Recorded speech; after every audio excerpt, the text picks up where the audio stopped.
এই শিবরাত্রিটা তো টোটালি আমার জীবনের একটা মানে শ্রেষ্ঠ শিবরাত্রির কারণ আমি আমার পরিবারটাকে পুরো করে ফেলেছি, পরিপূর্ণ করে ফেলেছি। ভগবানের কাছে আমি কোনোদিন কিচ্ছু চাইনি, আর মহাদেবের কাছে তো স্পেশালি কিচ্ছু চাই না, কারণ সব দিয়েছে আমাকে।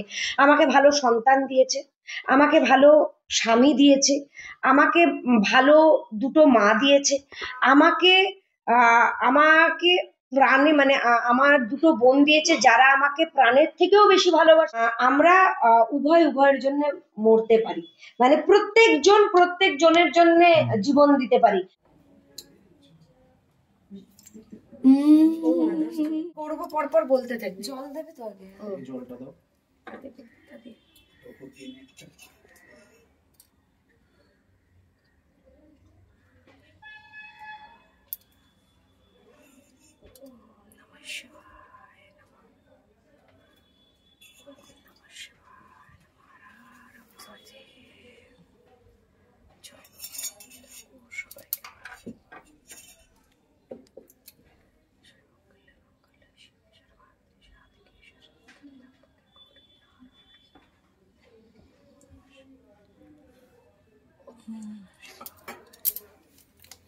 দেখতেই পাচ্ছেন পাশে রয়েছে পার্বতী, তার পাশে শিব, আর তার পাশে গণেশ না, ঘরের লক্ষ্মী।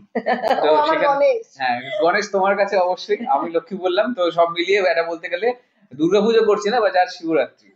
সব থেকে বড় বিষয় এই দিনটা একত্রিত পরিবারের সাথে, আর খুব ভালো লাগার যেমন বিষয় এই দিনটাই কিন্তু তোমার সাথে তোমার দেবাদিদেব বসে আছে। হ্যাঁ, তো কেমন লাগে এই সবাইকে নিয়ে একটা মানে একটা আলাদা ইমপ্রেশন? এটা তো একটা আলাদা আমাদের অনুভূতি। প্রত্যেক বছর আমি গরিমাকে নিয়ে শিবরাত্রি পালন করেছি, এবারে শিবকে নিয়ে শিবরাত্রি পালন করব, এটা একটা আলাদা অনুভূতি। শিব কি অনেকদিন ধরে বিরহে ছিল? হ্যাঁ, সে তো ছিল। পার্বতী ছাড়া তো শিব তো চোখ বন্ধ করে তপস্যা করছিল আর চোখ দিয়ে জল বের করছিল, তাই তো? আর এখন পার্বতী এসে শিব পরিপূর্ণ হচ্ছে। তাহলে এই বছরটাকে অবশ্যই তাহলে স্পেশাল বলবো, যে যেখানে শিব পার্বতীর মিলন ঘটে। একদম ঠিক বললাম? একদম। কি বলবে, যে যাকে আমি এতবার ইঙ্গিত দিচ্ছি সেটা কিছু বলুক? দেখো, আমি মানে মহাকালের বিশ্বাসী, ওনাকে শ্রদ্ধা করি, ওনাকে মানে উনি আমার সব, উনি আমার প্রাণ প্রায় বলতে গেলে। তো উনি বোধহয় কিছু একটা মানে করেছিলাম জীবনে কর্ম, তার জন্য পার্বতী নামী একজন কে পাঠিয়েছে আমার লাইফে, স্বয়ং নিজের জ্যোতির্লিঙ্গের মন্দিরে আমাকে দিয়েছেন, ওনাকে মানে সমর্পণ করেছেন আমার কাছে। আর তারপরে লাইফটা পুরোপুরি একটা অন্য রকম হয়ে গেছে। সত্যি কথা বলতে এইটাকে সঙ্গে পেয়েছি, যেটা আমার পক্ষে আরেকটা মানে বলতে পারো একটা ব্লেসিং ফর মি। আর আর কিছুই না, মানে যেন জীবনটা আমি খুব অল্পতে সন্তুষ্ট, যেন জীবনটা ঠিক করে কাটাতে মানে পারি। তুমি একজনকে পাওনি, মানে তার সাথে আরেকজনকে পেয়েছে যে তোমার পাশে সবসময় থাকবে। একদম। আর আরেকটা বিষয় তোমার অবশ্যই বলবো, তার তোমার পাশেই যিনি রয়েছেন, আমরা একটা ছবি দেখেছিলাম মায়ের বিয়ে, তো সেখানে এই মানুষটিও সেই মায়ের বিয়ের যদি সত্যি অনেকটা মিল আছে সেখানে। সেইভাবেই ভালোবেসে তার মায়ের জন্য তার ভাবনাটা রেখেছে যে মায়ের যে জীবনটাকে আরো সুন্দরভাবে অতিবাহিত করার জন্য একজন মানুষও দরকার। তো এই বিষয়টা কতটা, তার থেকে জিজ্ঞেস করবো যে কতটা ভাবনা ভালো লাগার ছিল যখন মায়ের জন্য তুমি এটা প্রথম জেনেছিলে, প্রথম খবর পেয়েছিলে? আর অবশ্যই আমরা এই শিবরাত্রির দিনে এই প্রশ্নটা খুব রেলিভেন্ট। হ্যাঁ, তো যখন আমি ছোটবেলা থেকে মাকে খুব স্ট্রাগল করতে, আর মানে মা বলতো না, বাট অফকোর্স মায়ের তো একটা দুঃখ থাকতো, তো সেটা আমি বুঝতাম ছোটবেলা থেকে। মাকে ছোটবেলা থেকেই বলতাম যে মা আমি তো আছি, আমি মেনে নেবো, তুমি just go enjoy your life, go get somebody who will love you. Of course হ্যাঁ, অফকোর্স আমি তো তোমাকে ভালোবাসি, but you also need somebody যে তোমার সাথে বুঝবে তোমাকে। রাত্রিবেলা যখন আমি কলেজে চলে যাব বা আমি হয়তো চাকরি করব, তখন তোমার সাথে রাত্রিবেলা বসে ওই চাটুকু খাবে, বা রাত্রিবেলা তুমি এসে মনের কথাটা বলতে পারবে। সেটা মাকে আমি ছোটবেলা থেকেই বলতাম, কিন্তু অফকোর্স ভালো মা হয়তো কোনো ভালো কেউ হয়তো পায়নি, বা মা হয়তো ওই স্ট্রেসটা আর দিতে চায়নি যেটা আগে দিয়েছিল। যেটা আগে হয়ে গেছিল সেই স্ট্রেসটা হয়তো আর আরেকবার দিতে চাইনি। শি ওয়াজ ফিলিং কি আবার নিজেকে ইন্ট্রোডিউস করবো, ফেভারিট কালার্স বলবো, ফেভারিট কি খাবার বলবো, নিজেকে আবার নতুন করে ইন্ট্রোডিউস করবো যে হ্যাঁ। আমি এই আমি ওই, আমার এটা পছন্দ আমার ওটা পছন্দ। তো সেটা হয়তো মা করতে চাইনি, বাট যখন আমি পপসিকে যখন মিট করেছিলাম তখন I found the perfect match. Okay. I became the matchmaker and I was like, this is the moment. I want this person as my dad, as my mom's partner. আর আমি জানতাম যে পপসি মানে at the end পর্যন্ত মায়ের সাথে থাকবে, আর মায়ের সাথেই থাকবে। And আমি যখন দিম্মা বা মিমি দুজনের সাথেই কথা বলেছিলাম যে না, I think they should get married, they should you know not the time, মানে not the পুরোটাই time. তোমারই হ্যাঁ। ভাবনা পেছন থেকে, তো পুরো নেপথ্যের হ্যাঁ ভাবনা। পুরোপুরি আমি মাকে আর পপসিকে মিলিয়ে তারপরে এখন এখানে যে বসে আছি, এখন যে এত ভালো একসাথে। এত একসাথে আমরা আছি, আমার জন্য না, সব মহাকালের জন্য, সব শিব ঠাকুর আগে থেকে ডিসাইড করে গেছিল। অফকোর্স ঠাকুর আগে থেকে ডিসাইড করে রাখে কে তোমার পার্টনার হবে, কে তোমার কি হবে, তুমি কার সাথে বন্ধু হবে, কার সাথে কি হবে, everything decided by him. And তিনি ডিসাইড করেছেন, এখন ওনারই সৃষ্টি এটা, ওনার জন্যই আমরা আমি execute করেছি। করেছি। মানে আমি পরিপূর্ণ জাস্ট করেছে একটা ওই বলে না, মাধ্যম। দূত হয়ে মাধ্যম হয়ে আমি এক্সিকিউটটা করেছি, বাকি তো সব ওনার। দুজনেকেই জিজ্ঞেস করো কতটা সৌভাগ্য হয় এরকম একজন মানুষ রয়েছে যারা যে নিজে থেকে মানে তোমাকে একটা নতুন জীবনের জন্য উৎসাহ দিচ্ছে, তাও খুব অল্প বয়সে। আমি একটাই কথা বলবো, আমি আগের জীবনে কি পেয়েছি না পেয়েছি সেটা বড় কথা নয়। আমি ওই জীবনটা মানে যাপন করেছিলাম বলেই আজকের আমি একটা এরকম এঞ্জেল আমার হাতে পেয়েছি। ও আমার কাছে আমার মেয়ে নয়, আমার বন্ধু, আমার মা, আমার এঞ্জেল। মানে আমার মনে হয় আমি যখন আমি কাজে বেরোই, ওর মুখটা দেখে গেলে আমার সারাটা দিন ভালো যায়। ও যদি ভালো থাকে আমি ভালো থাকবো, আমরা রাদার ভালো থাকবো। ও যদি খারাপ থাকে আমরা খারাপ থাকবো। ও আমাদের জীবনের রিমোট কন্ট্রোল। ও হাসলে আমরা হাসবো, ও কাঁদলে আমরা কাঁদবো, সংযোগ রয়েছে। ও রাগলে আমাদের মন খারাপ হয়ে যাবে। ও সেটা খুব ভালো করে জানে, সেটা নিয়ে আমাদের খুব ভালোভাবে ম্যানিপুলেট করে। এই শিবরাত্রিটা অন্য বারের থেকে একটু আলাদা, তাই না? মানে এই কত বছরই হয়েছে তুমি শিবরাত্রি করেছো, কিন্তু হয়তো এই শিবরাত্রিটা হয়তো আরেকটু তোমার ভালো লাগাটা বাড়িয়ে দিয়েছে, আর মহাদেবের প্রতি আরো বিশ্বাসটা বাড়িয়েছে। কি বলছিস? না, এই শিবরাত্রিটা তো টোটালি আমার জীবনের একটা মানে শ্রেষ্ঠ শিবরাত্রির কারণ আমি আমার পরিবারটাকে পুরো করে ফেলেছি, পরিপূর্ণ করে ফেলেছি। যেখানে আমার পরিবারে শুধু ছিল মা, মেয়ে, বোনেরা, এখন আমার পরিবারে দুটো মা, আমার মেয়ে, আমার 2 বোন, আমি, আমার স্বামী। শিব অনেকদিন ধরে বিরত ছিল, গুহার মধ্যে বসে সাধনায় ছিলেন।